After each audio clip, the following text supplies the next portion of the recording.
It takes a lot. You know what also takes a lot? Getting to Winners Finals, which is where we are right now. It is Jesse versus Debo again. I wonder if it's still Purpledebo or just Debo. You know, you want to make your full smash tag in the controls. Otherwise, I don't know. And they're going to be back at Pokemon Stadium. I love how everybody thinks this is the most neutral stage in the game. And in terms of layout, it just might be. But people are not aware of the blast zone sizes in this game quite yet. And word on the street is that Pokemon Stadium is the lowest, like I've mentioned before. No town and city, you know, mischief. But still the lowest blast zones of all the neutral stages at least. So that's definitely worth considering if your character kills at the top. I know on mid-weight and light characters my up throw kills a little bit sooner here. And that's honestly really nice. So yeah, be aware of the blast zones of the stages you pick. But of course I think comfort beats everything in terms of stage choice in these games. Speaking of comfort, Jesse looks totally comfortable here in this Pac-Man matchup. He is jumping over the projectiles, he is tomahawk grabbing the bow, he's getting his combos, little aerials.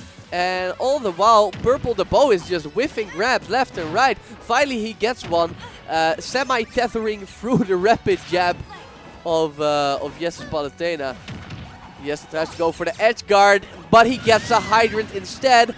Excellent reversal there by Purpledebo. Another whiff grab, which means another little combo for Jesse that's gonna put Purpledebo off stage. Explosive Flames missing, but nice try. If that boy had done normal get up, he would have been caught. Oh, there's the reflect! Uses the counter, which is a hell of a lot more of a commitment than Palutena's old reflective smash 4, which is why I love seeing it even more, because you know that they really knew it was coming if you see him use the reflect like that. Warping back to the stage, Purpledebo with the down smash coverage, very good, but he's got still quite a bit to make up for, about 50%. No explosive flame. It's a great projectile, but it does have a little bit of startup. Back throw from Debo. He's got it set up, but yes, is a smart guy. He's just waiting at the ledge. Sometimes people forget waiting is also an option. You got, you know, get up. You got your let go and jump. You got your jump, you got your roll. Those are your ledge options. And of course the get up attack, which is much better in this game. But people need to really remember that they also have, in addition to those options, timing mix-ups for all of them. So don't be too hasty at the ledge. So while I was preaching to you all about the virtue of patience at the ledge, took the second stroke from Debo, got himself a lead. Unfortunately for him, he took a lot of damage and got himself knocked out by a key to hydrant, as we are so familiar with from Pac-Man and Smash 4. Okay, excellent explosive flames on the fire hydrant. Also excellent awareness of Purpledebo that Jesse was gonna explosive flame that. He didn't stick around the hydrant to try and set it up for one of his Pac-Man things. He really was aware of when Jesse was gonna try to use his own setup time as an opening for the explosive flame. And that is gonna even them up pretty much. A little bit more damage for Jesse right now, but of course that is quickly melting away as we speak. He's taken the lead by about 40%. He's been doing great with the reflex in this game. Let's see if he can reflect some more. Yes, he does, and is gonna send the Galaxian? I think it's Galaxian, yeah. Gonna send the Galaxian straight into the ground and disappearing so Purpledebo can catch it. And afterwards a trade is gonna net him the game 1 victory. Very good stuff by our boy Jesse. Of course, most of Palutena's moves is with a little bit more knockback than what Pac-Man does. So if you get the trade at high percent, just take it, just take it as Palutena. Nah, me neither, Chuck. Me neither. See lots of silliness from Pac-Man.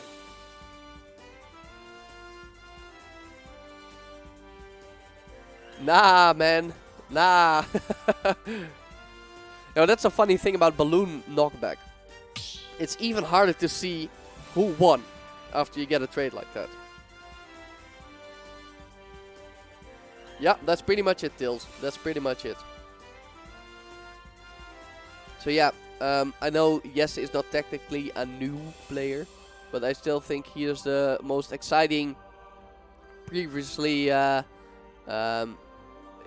inactive isn't the right word, but I think he's the most exciting up-and-coming player in Ultimate, personally. Looking forward to see what he can do offline. I'm not sure if he's going to Dawn. Of course, you can check it yourself on SmashGG. We do have an attendee list up already, including the rule set and everything. Go check it at Dawn. It's going to be a mega singles fest the 29th of December. We've got round robin pools. A lot of people are going to make it to bracket. So everybody gets to play a lot of matches at Dawn. That really singles grind. And after New Year's, doubles is also going to return to the Netherlands at GG Well Played in Almere, where we got the classic doubles plus singles double elimination format. So yeah, lots of tournaments going on, lots of excitement for Ultimate. So be sure to sign up quickly for any tournament that that happens in your country. I don't know about the rest of Europe, but in the Netherlands, people have been pretty excited to sign up and show up. We had the biggest fight night local we've ever had, bigger than any of Smash 4, this Thursday. So yeah, be aware, sign up in time. You know, just make your life a little easier. So, we're going back to a winners finals, game 2, Purpledebo versus Palutena on Town C.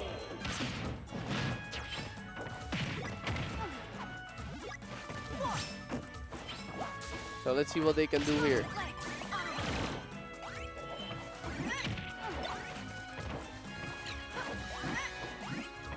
Got some fruit charging up.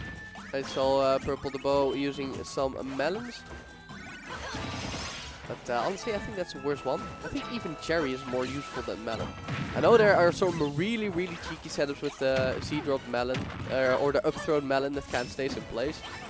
But honestly, I think the melon is probably the most gimmicky of all Pac-Man's fruits. And that's saying something. Yes, seems to have been unable to find his way in here at the start of the second game.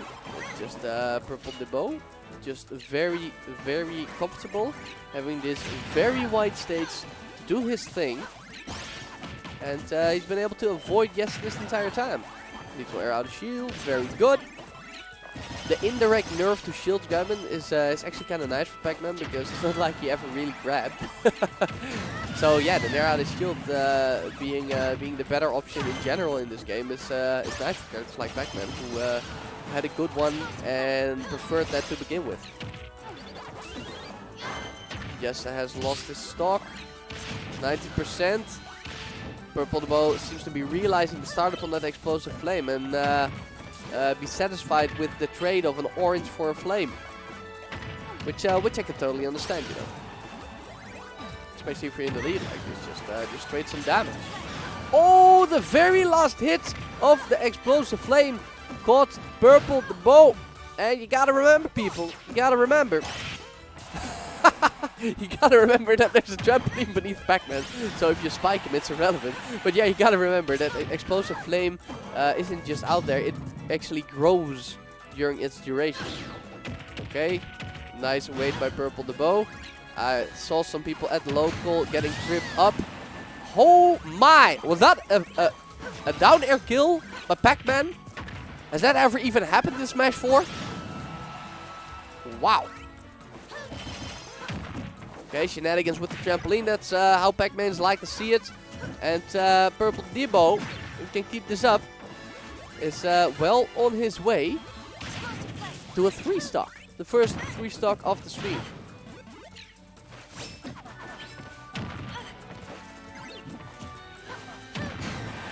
Okay, no, it's not gonna happen. big hit from the back air is gonna even up the... No, it's not gonna even up. He's in a lot of trouble. That was the first stock he had yet to take from Purpledebo. So it's basically kill percent last stock versus 2 fresh stocks. It's looking like Jesse is in big trouble. He hasn't been getting the nice reflex he got in game 1. He's been having a lot more struggle getting in, but now he finally is in. Let's see if he can continue the juggle. No, he cannot. The bow forces his way down with a hydrant and then uses the Pac-Man dropkick. And that's gonna give him the 1-1.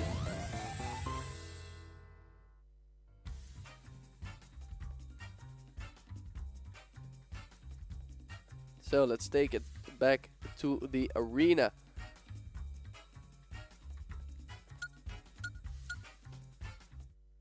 Yeah, the trampoline did save him. Nah, no comeback, Tommy. It's gonna be... Okay, that was some quick moves from Jesse. Either he really knows what stage he wants to go. Or he's just angry.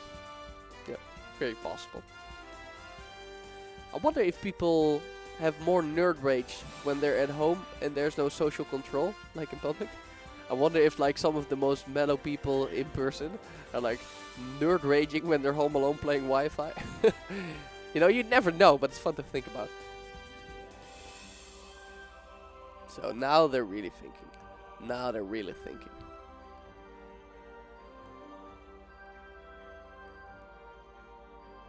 So where do you think they're gonna go?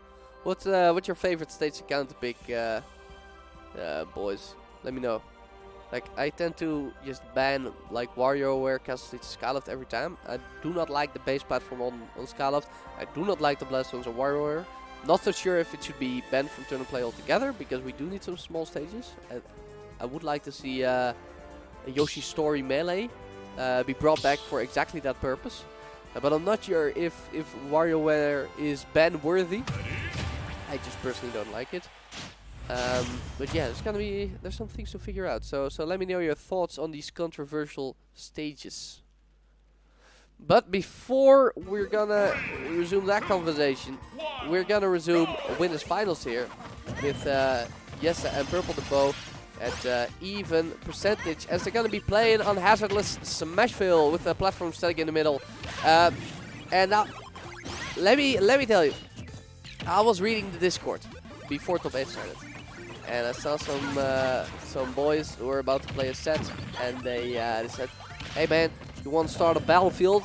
And the other guy was like, "Nah man, you're gonna live forever there because of the big blast zones." Now that's what we're used to in Smash 4, but if I'm not mistaken, Smashville has huge blast zones in this game as well. And after, you know, the other guy said, "Okay, Smashville then," that was fine. So if you're concerned about blast zones at all, you should probably check out Scarfelt on Twitter and just check out his little tweets and his little threads. There's a Google Doc somewhere in there with all the blast zone values, and you really want to check that out. Almost as much as yes, I wanted to check out Purpledebo's first stock right there with the laser. Fortunately for him, the blast zones are bigger, so the back throw from Pac-Man is not gonna do him in. Okay, tries to edge guard, very nice. Oh, there is Purpledebo with the coverage. First, he does a fair to damage the fire hydrant. That means the second one would knock it away, and it gives him an extended hitbox on the floor there. Yeah, if you see that hydrant on the very ledge. Oh! Did they both just go into special fall of the trampoline? Oh my. Oh, that's a rough life for Jesse. That's so crazy though. Like, I really wonder. You boys might want to clip that and check out what happened exactly, because maybe Jesse just expected to land on the trampoline and bounce upwards, and then Purpledebo, you know, got the final trampoline hit, and there was no trampoline.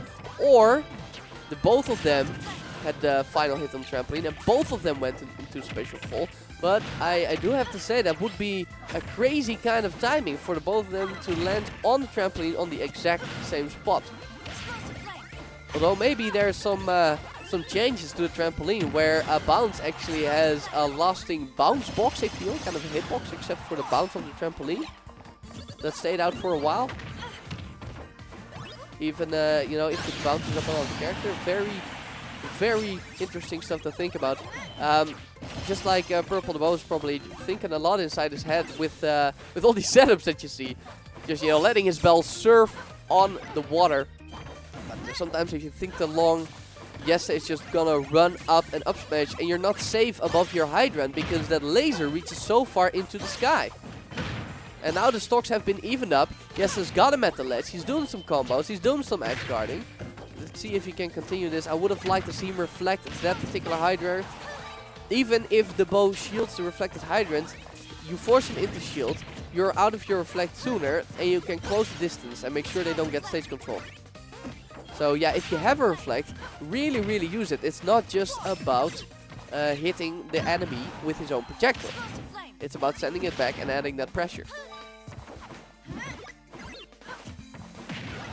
Okay, Jess is looking for a solution.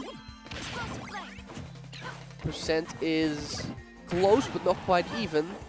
It's about that critical difference where strong moves from the bow are gonna kill, and strong moves from Jesse not necessarily.